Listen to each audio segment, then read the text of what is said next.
just kind of like, do little funny things. And she said one day, the closet door opened, and I actually saw the poltergeist.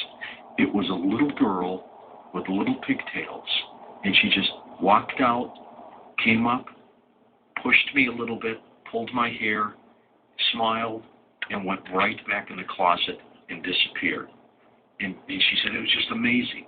And she said, I've got to tell you, I eventually, about a year or so later, started telling my grandmother, hey, grandmother, I too was visited by a poltergeist.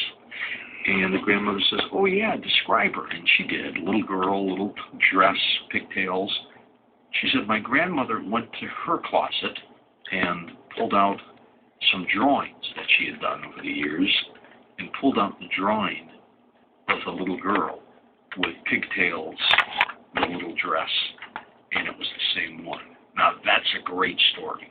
In a moment, we'll be back. George L., he's an investigative researcher. We're going to be talking about human contactees and information on aliens right here on Coast to Coast AM.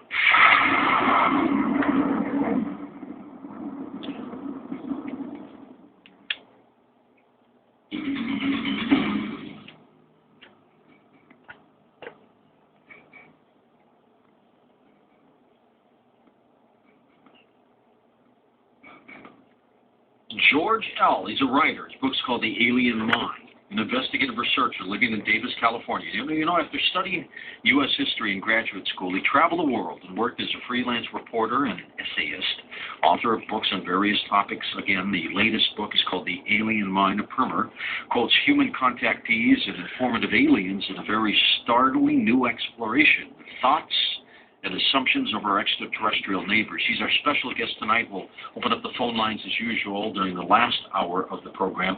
George L., Coast to Coast AM. Hello, George. How are you? Fine, thanks. I'm glad you had me on.